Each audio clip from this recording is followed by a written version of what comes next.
To get to where she had wanted to be since she had looked at her first book of swatches and color tiles at 12 years old. Her destiny was in Baltimore, working the job of her dreams, settling down with a man in a suit who could come home to her at night, not a man in uniform. She unwrinkled the paper a moment, glancing down at it as she walked into the kitchen. No, she ripped it into tiny pieces this time, her hands shaking.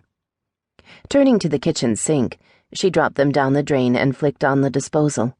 The sound of the motor chopping them to bits should have comforted her, making her feel powerful and in control of her own destiny. Instead, it broke her heart. He was a weekend fling. That's all he ever would be. But one thing was clear.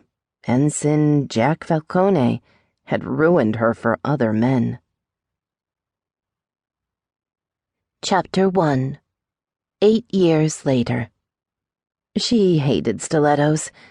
So maybe it was years of pent-up loathing that caused Maeve to liberate her aching feet and toss her pair of Jimmy Choos out of her BMW convertible as she raced down I-97 toward Annapolis. Or maybe it was symbolic, her right shoe representing her boss as she sent it on an airborne path to certain doom on the pavement. The left one, her boss's lover, who was right now celebrating being added as the newest partner in the design firm where Maeve had slaved away for years. Or maybe it was insanity, because damn, those were expensive shoes. Barefoot pressing the accelerator, she felt somehow calmed by the soothing roar of German engineering. That partnership was meant to be hers, especially after snagging 3 of the highest-profile clients the firm had ever enjoyed. But thanks to a non-compete clause in the contract she had signed years ago, her clients were now theirs. Her precious portfolio, lovingly created, would still appear on their website.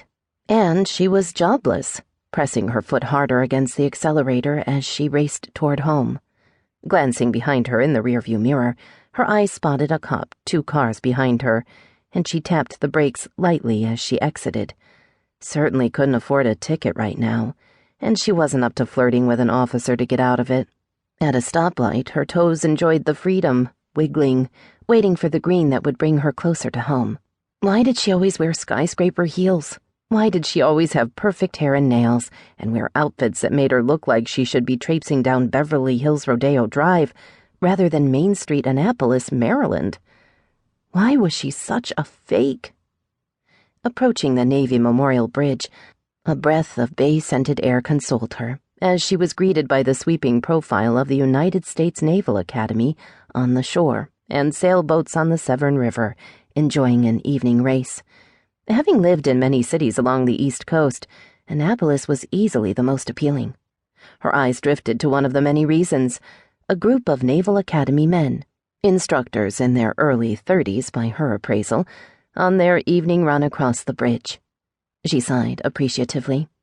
Behind them, a group of midshipmen ran, their fresh young faces reminding Maeve of the many summers she had stayed in Annapolis with her grandparents as a teenager.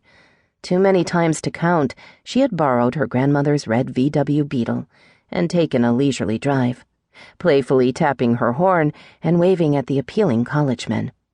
She had been such a flirt in high school, and an innocent one at that, but with the killer looks to back it up.